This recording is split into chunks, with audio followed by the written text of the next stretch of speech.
Radhe Radhe students, I am Anuradha and you watch commerce with Anuradha. कल मैंने career options after commerce की video अपने channel पर अपलोड कर दी थी। आई होप आपने देख ली हो और उसको समझकर कोई ना कोई करियर ऑप्शन चूज कर लिया हो। आज से हम अपना अकाउंट का बेसिक स्टार्ट करने वाले हैं, तो अपना बेसिक जरूर स्ट्रॉन्ग रखना क्योंकि न्यू सब्जेक्ट है, कुछ भी समझ नहीं आएगा तो जब आप बेसिक अपना स्ट्रॉन्ग नहीं रखोगे।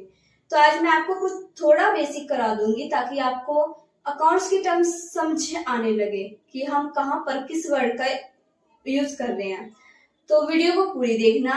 और हाँ, मेरे को पता है कि सारे स्टूडेंट्स की एक प्रॉब्लम कॉमन होती है, हमारी भी थी हमारे टाइम पर, कि हमारे लास्ट टाइम तक भी नोट्स नहीं बन पाते। हम वीडियो देख लेते हैं, समझ लेते हैं, लेकिन नोट्स ना बनने के कारण हम भूल जाते हैं कि हमने क्या समझा था। तो इस बात की भी आपको टेंशन लेने की बिल्कुल भी जरूरत नहीं है।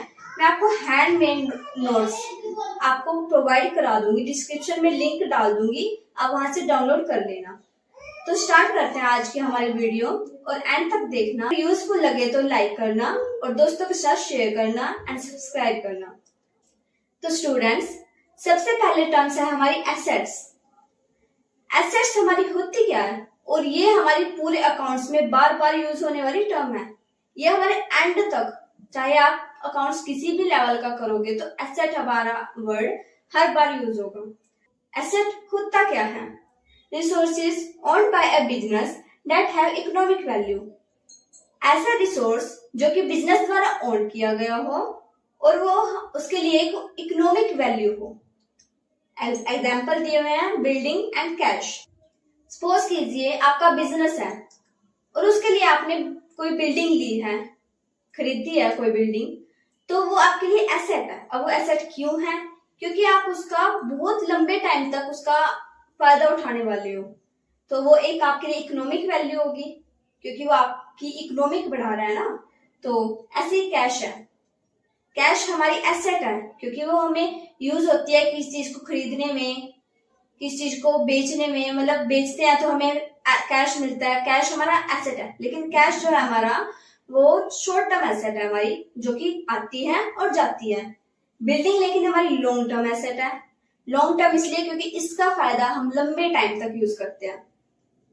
ठीक है, लंबे टाइम तक हम इसका फायदा उठाते हैं, इस कारण हमारी बिल्डिंग तो है हमारी लॉन्ग टर्म एसेट और कैश है हमारा short term asset. I hope आपको एसेट का मीनिंग समझ आ गया हो। अब हम जाते हैं हमारी नेक्स्ट टर्म पे। नेक्स्ट है हमारी लायबिलिटीज, पेबल अमाउंट। जो भी बिजनेस को पे करना है, जो भी अमाउंट बिजनेस को पे करनी है, वो सारी हमारी क्या होती है? लायबिलिटीज। जैसे कि लोन, बिजनेस लोन लेता है लेकिन उसकी जिम्मेवारी है पे करने की भी। तो बिजनेस की जो भी पे करने की जिम्मेवारी होगी वो सारी क्या होती है? हमारी लायबिलिटीज। नेक्स्ट हमारा क्रेडिटर्स। अब क्रेडिटर्स क्या होता है? क्रेडिटर्स हमारे वो होते हैं जिनपे से हम उधार माल खरीदते हैं। आप कोई बिजनेस कर रहे हो और आपने किसी से सामान खरीदना है, तो स्टार्टिंग में आपको बहुत ज्यादा रॉ मटेरियल खरीदना पड़ता है। तो आपके पास इतने पैसे नहीं है कि आप एकदम से उसकी पे कर दोगे सारी अमाउंट। तो आप क्या करते हो, या तो उसको कुछ अमाउंट दे देते हो कि इतना पकड़ो और बाकी मैं बाद में पे कर दूंगी। तो वो क्या होता है? हाफ कैश में हो जाता है, हाफ क्रेडिट हो जाता है। मतलब फिर वो क्या बन जाता है? क्रेडिटर्स बन जाते हैं हमारे। तो या फिर आप ऐसा करते हो कि आप सामान दे दो, हम इतने दिनों बाद आपको पे कर देंगे, तो वो हमारे फुल्ली क्रेडिटर्स हो जाते हैं। ओके, लायबिलिटी समझ आ गई। अब नेक्स्ट टर्म समझते हैं। नेक्स्ट टर्म है हमारी कैपिटल। अब कैपिटल क्या होता है? जब हम कोई भी बिजनेस स्टार्ट करते हैं, आप अपना कोई छोटा मोटा एग्जांपल लगाओ, जैसे हम कोई शॉप करते हैं, शॉप ओपन करते हैं, हमें स्टार्टिंग में कुछ अमाउंट उसमें इन्वेस्ट करनी पड़ती है ताकि हम आगे काम कर सकें। हम उसमें पैसे लगाते हैं, शॉप खरीदते हैं, सामान खरीदते हैं, पूरा लाइटिंग वगैरह सब कुछ करते हैं। वो हम क्या करते हैं? अपनी कैपिटल इन्वेस्ट करते हैं। बिजनेस में भी ऐसे लगा लो, हमारे बिजनेस जो होते हैं, कंपनी जो होती है, कंपनी और कंपनी के ओनर को अलग अलग माना जाता है। ये नहीं माना जाता कि उस व्यक्ति की कंपनी है, वो कंपनी अलग है, व्यक्ति अलग है। कंपनी को भी एक व्यक्ति ही माना जाता है, वो एक अलग है। ठीक है, तो ऐसे ही तो ओनर जो उस बिजनेस में इन्वेस्ट करता है उसको क्या बोलते हैं? कैपिटल। कैपिटल हमारी सबसे पहले इन्वेस्ट होती है। जब भी हम बिजनेस करते हैं, जो सबसे पहले हम जो पैसा इन्वेस्ट करते हैं उसको हम क्या बोलते हैं? कैपिटल। नेक्स्ट है हमारी रिवेन्यू। रिवेन्यू मतलब इनकम अर्न। जो भी बिजनेस इनकम अर्न करती है, जो भी उसको इनकम होती है, वो सब क्या होती है? हमारी revenue. For example sales. Sales, अब कोई भी कंपनी सेल करती है, उसको क्या मिलता है? कैश मिलता है। तो कैश उसके लिए क्या है? इनकम है, उसके लिए रिवेन्यू है। तो इजी लैंग्वेज में revenue equal to income. Okay, तो जो भी इनकम है हमारी, वो हमारी रिवेन्यू कहलाती है।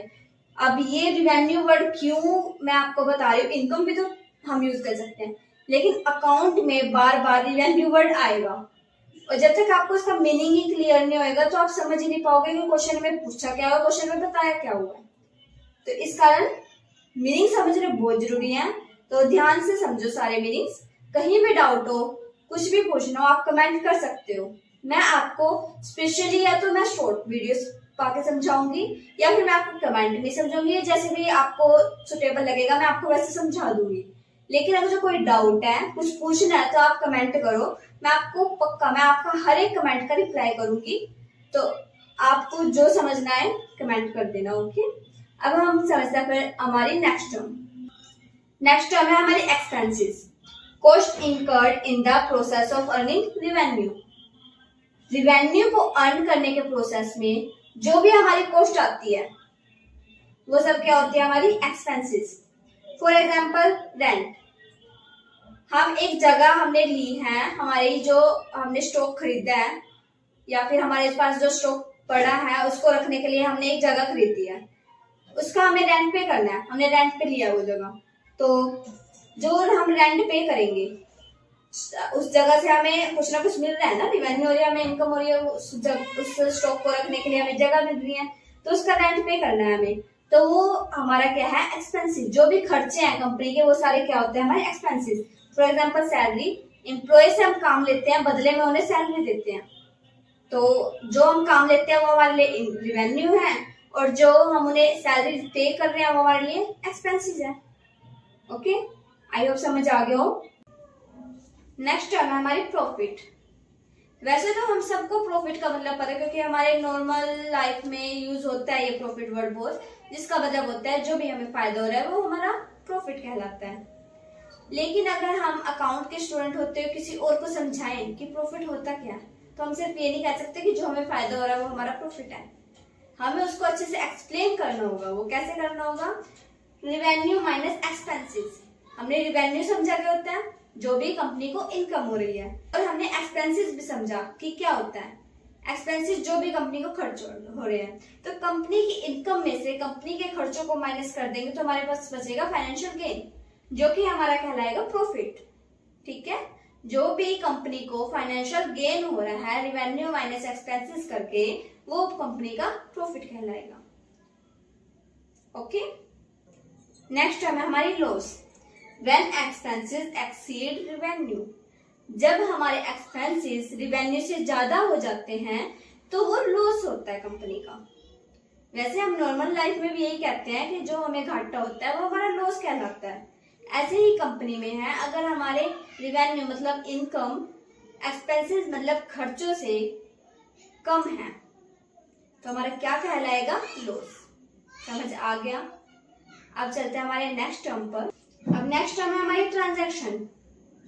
ट्रांजैक्शन बैंक के, अगर आपको आपके घर में बैंक से रिलेटेड कोई भी बात होती हो तो आपने बहुत सुना होगा कि ट्रांजैक्शन पासबुक में ट्रांजैक्शन करवाया हो, या आपने सुना होगा वैसे। लेकिन ट्रांजैक्शन का मीनिंग क्या होता है? एनीथिंग वी बाय और सेल इन अ बिजनेस। हम बिजनेस में कुछ भी खरीदते हैं, कुछ भी बेचते हैं, और एनी एक्सपेंसेस पे रिसीव, और कोई भी एक्सपेंस, कोई भी खर्चा या तो पे करते हैं या किसी से लेते हैं। ठीक है, तो वो सारा हमारा क्या कहता है? ट्रांजैक्शन। मतलब बिजनेस के अंदर जो भी बाय सेल हो रहा है, लेन देन हो रहा है, वो सारा हमारा क्या कहलाएगा? ट्रांजैक्शन। अंडरस्टैंड? तो फर्स्ट हमारी एसेट्स। एसेट्स क्या होती हैं? जो कंपनी के लिए इकोनॉमिक वैल्यू होती है और वो उनको कुछ ना कुछ फायदा दे रही है। Resources owned by a business that have economic value, for example building and cash. Okay, next है हमारा liabilities।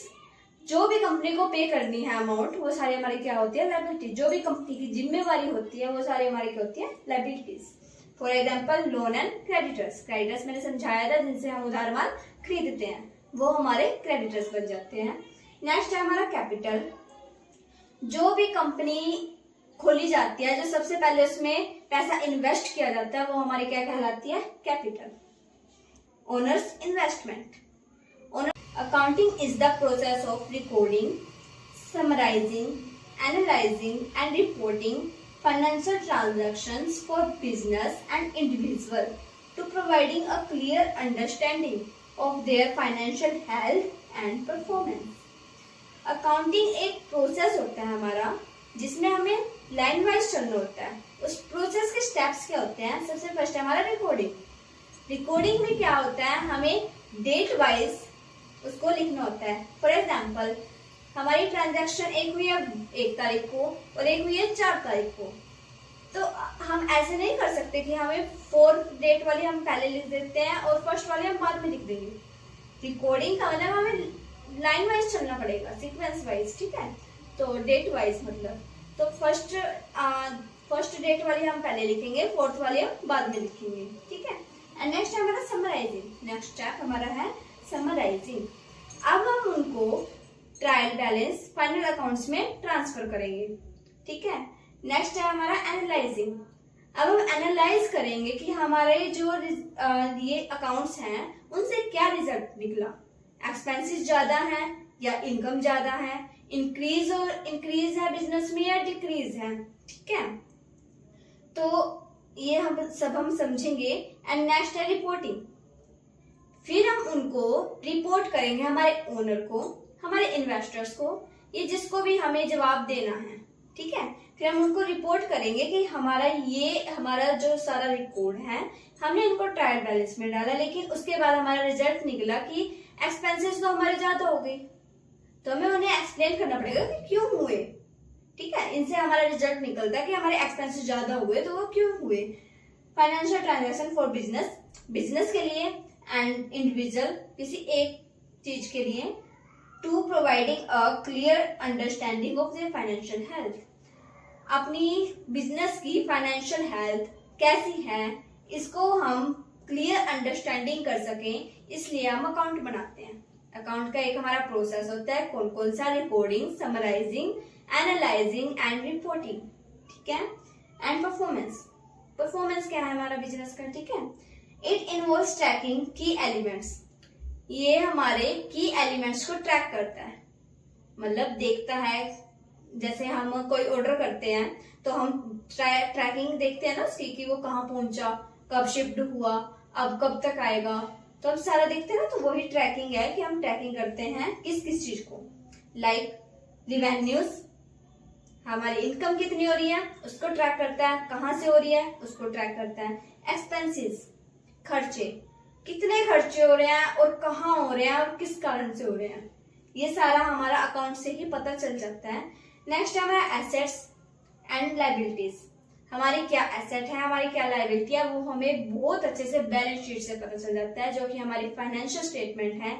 अभी हम उसको नहीं करेंगे क्योंकि वो बहुत आगे का सिलेबस है। जब हम फाइनल अकाउंट्स बनाते हैं तब यूज होएगा वो। तो अभी आप मोटा मोटा समझ लीजिए कि एसेट्स एंड लायबिलिटीज हमारी क्या क्या है, हमारी जिम्मेवारियां क्या क्या हैं, लायबिलिटीज क्या क्या हैं, वो सब हम इससे ट्रैक कर पाते हैं। तो अकाउंट की डेफिनेशन आई होप आपको समझ आ गई हो।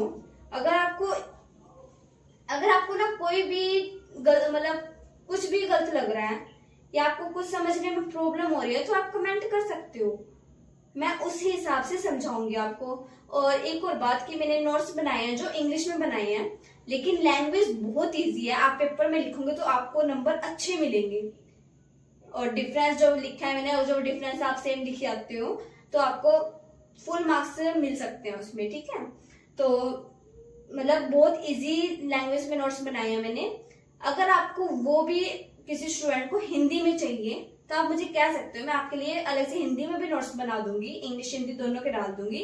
लेकिन कमेंट करके जरूर बताना कि आपको मतलब फीडबैक जरूर देना कि आपको क्या गलत लग रहा है, क्या प्रॉब्लम आ रही है, तो मैं उस पर काम कर पाऊंगी। अगर जो आप कमेंट नहीं करोगे तो मुझे पता भी नहीं चलेगा कि आपको क्या प्रॉब्लम आ रही है। ठीक है, तो बहुत इजी लैंग्वेज में समझाऊँ आपको अकाउंटिंग का मीनिंग। तो जो भी कंपनी में आ रहा है, जो जा रहा है, उसका रिकॉर्ड मेंटेन करना अकाउंटिंग कहलाता है। अब इससे ज्यादा इजी लैंग्वेज में तो मैं नहीं समझा सकती। तो जो भी कंपनी में आ रहा है या फिर बिजनेस में आ रहा है, जा रहा है, वो सारा हमारा उसका रिकॉर्ड मेंटेन करना हमारा अकाउंटिंग कहलाता है। ठीक है, तो अब हम समझेंगे कि अकाउंटिंग की इंपॉर्टेंस क्या है। Why we need accounting. हम बुक कीपिंग से काम चला लेते, लेकिन स्टार्टिंग से चला रहे थे बिजनेसमैन, लेकिन अकाउंट की जरूरत क्यों पड़ी। ठीक है, तो अब हम समझेंगे। सो है हमारे why do we need accounting और इम्पोर्टेंस ऑफ अकाउंटिंग। क्वेश्चन में इन दोनों में से कुछ भी पूछा हो, why do we need accounting लिखा हो या इम्पोर्टेंस ऑफ अकाउंटिंग लिखा हो, हमें यही पॉइंट्स लिखने हैं। ठीक है, why do we need accounting, हमें अकाउंट की जरूरत क्यों पड़ी, और अकाउंट की महत्वता को एक्सप्लेन करने, दोनों का मतलब सेम है। तो फर्स्ट है हमारा डिसीजन मेकिंग। अगर हम अकाउंट बनाते हैं तो हमें हर एक चीज का एनालाइज करके रिकॉर्ड मिलता रहता है कि हमारे एक्सपेंसेस हुए हैं तो कहाँ से हुए हैं, हमें इनकम हो रही है तो कहाँ से हो रही है, हमें स्टॉक कितना लेना चाहिए, तो हम डिसीजन जल्दी ले पाते हैं। लेकिन अगर हमारे पास होती बुक कीपिंग तो हम डिसीजन नहीं ले पाते, क्योंकि एक ही नोटबुक में सब कुछ लेखा जोखा करना बहुत मुश्किल होता है। और अगर जो हमें अब इसमें क्या है, हम अकाउंट देखेंगे तो पिछले साल के अकाउंट भी हम आराम से देख सकते हैं। हमें पता है कि पिछले साल के अकाउंट यहाँ है तो हम देख सकते हैं। लेकिन बुक कीपिंग में अगर जो हम पिछले साल के भी देखें तो उसको भी समझना बहुत मुश्किल हो जाता है। उसको सिर्फ वही समझ सकता है जो कि उसको बनाता है। लेकिन अकाउंटिंग को कोई भी देखेगा तो समझ जाएगा कि हाँ भाई ये यहाँ से एक्सपेंस हो रहे हैं, इतने वजह से हो रहे हैं, मतलब सब कुछ पता चल जाता है। तो हम हमारी डिसीजन मेकिंग में हेल्प करता है। नेक्स्ट है फाइनेंशियल हेल्थ। हमें अपनी बिजनेस का फाइनेंशियल हेल्थ पता चल जाती है कि हमारे बिजनेस में कितने पैसों की जरूरत है, कितने पैसे हमारे पास हैं और हमें कितने पैसे कहाँ इन्वेस्ट करने चाहिए। ठीक है, नेक्स्ट है हमारा फ्यूचर प्लानिंग। अगर हम डिसीजन मेकिंग कर पाएंगे जल्द ही तो हम अपना फ्यूचर भी प्लान कर पाएंगे। अगर हमें पता है कि हम इतना पैसा लगाएंगे तो हमें लॉस हो जाएगा तो हम उतना पैसा नहीं लगाएंगे। अगर हम रिकॉर्ड बनाते हैं तो हम देखते हैं कि पिछले साल से हमें इतना इतना इतना प्रॉफिट होता जा रहा है, तो हम फ्यूचर का प्लान पहले ही बना लेते हैं कि अब हमें इतनी कॉस्ट लगानी है, इतना माल बनाना है कि हम फ्यूचर में एक अच्छा स्टैंड ले सकें। ठीक है, अब एक अपनी अच्छी इमेज बना सकें। नेक्स्ट है हमारा helps in knowing profit and loss. हम अगर जो प्रॉपर अकाउंट बनाते हैं तो हमें प्रॉफिट एंड लॉस पता चल जाता है। वो हमने 4 पॉइंट्स जो स्टेप किए थे प्रोसेस के, recording, summarising, analysing and reporting, उनसे हमें समझ आ गया था कि हमें प्रॉफिट एंड लॉस कितना हो रहा है, क्यों हो रहा है, ये सब हम जान सकते हैं। मेरे ख्याल से मेरे को इतना एक्सप्लेन करने की जरूरत नहीं है इन पॉइंट्स को, क्योंकि ये सब मैं पहले आपको बता चुकी हूँ मीनिंग में ही। अगर आपको फिर भी लगता है कि कोई पॉइंट समझ नहीं आया हो तो आप बता सकते हो, मैं समझा दूंगी उन्हें। नेक्स्ट है हमारा प्रोवाइड्स अ सिस्टमैटिक रिकॉर्ड। हमारे पास एक सिस्टमैटिक रिकॉर्ड हो जाता है, वो खिचमिच नहीं मचती फिर हमारे रिकॉर्ड में। हमारे पास एक क्लीन एंड सिस्टमैटिक रिकॉर्ड होता है। ठीक है, क्योंकि हमारे पास एक फॉर्मेट होता है करने के लिए। ठीक है, वो फॉर्मेट क्या होता है वो आपको आगे पता चलेगा कि हर एक प्रॉफिट एंड लॉस अकाउंट बनाने के लिए अलग से फॉर्मेट होता है, कैश अकाउंट बनाने के लिए अलग से फॉर्मेट होता है, बैलेंस शीट बनाने के लिए अलग से फॉर्मेट होता है। तो इसमें एक सिस्टमैटिक रिकॉर्ड हमारा बन जाता है। नेक्स्ट हमारा फुलफिल्स लीगल रिक्वायरमेंट्स। अब जो सरकार की तरफ से आते हैं इनकम टैक्स वाले ऑडिटर्स आते हैं, वो चेक करते हैं कि हम सब अकाउंट सही बना रहे हैं कि नहीं। वो कैसे चेक करेंगे? तभी तो चेक करेंगे ना जब हमारे अकाउंट बने होंगे। बुक कीपिंग को देख के तो वो वैसे ही परेशान हो जाएंगे कि कहाँ से स्टार्ट करें, उनको तो कई दिन लग जाएंगे समझने में। लेकिन अकाउंट को देख के उन्हें समझ आ जाएगा कि इन्होंने कहाँ घपला किया है, कहाँ नहीं किया है। इनकम टैक्स वाले हैं वो टैक्स आराम से लगा पाएंगे, क्योंकि उनके पास प्रॉपर अकाउंट होगा उनका कि उनके कितनी इनकम हो रही है, उस हिसाब से वो आराम से टैक्स लगा सकते हैं। ठीक है, तो ये थे हमारे इम्पोर्टेंस। समझ आ गए होंगे। डिसीजन मेकिंग, हमें डिसीजन मेकिंग करने में आसानी होती है, मतलब डिसीजन लेने में आसानी होती है। फाइनेंशियल हेल्थ, हमें अपने बिजनेस की फाइनेंशियल हेल्थ का पता लग जाता है कि हमारी बिजनेस में कितना पैसा है, कितना पैसा हमें कहाँ लगाना चाहिए, सब कुछ हमें पता चल जाता है। फ्यूचर प्लानिंग, अब हम अगर हमें पैसे का पता चल गया, डिसीजन ले सकते हैं तो हम फ्यूचर की प्लानिंग कर सकते हैं, ठीक है।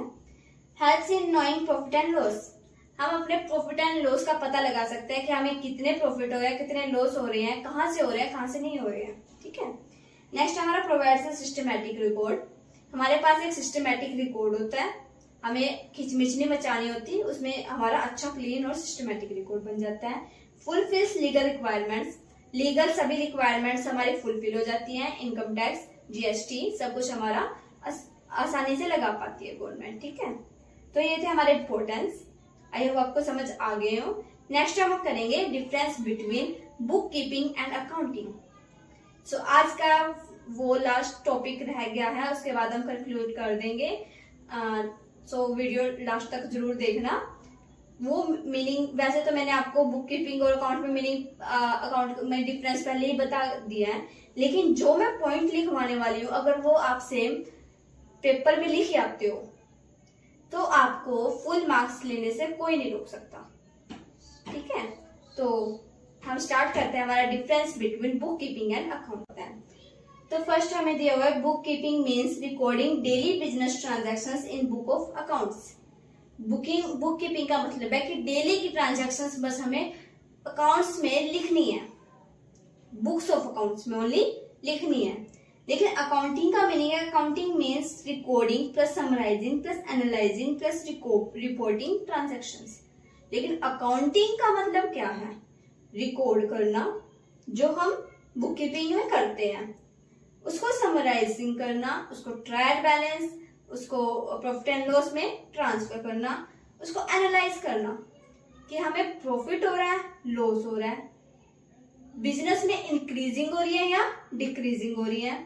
रिपोर्टिंग ट्रांजैक्शंस, रिपोर्ट करना अपने ओनर को, अपने इन्वेस्टर को या किसी को भी, रिपोर्टिंग मतलब एक्सप्लेन करना, ठीक है। नेक्स्ट हमारा it is the first step of accounting. Book keeping है हमारा वो फर्स्ट स्टेप है अकाउंटिंग का। इसमें हमें स्टार्टिंग में लिखना होता है सब कुछ कि आज इतना माल गया, इतना बेचा है, इतना खरीदा है, ठीक है, सब कुछ लिखा जाता है। लेकिन accounting it is the next step after book keeping. Book keeping के बाद हमारा अकाउंटिंग स्टार्ट होता है।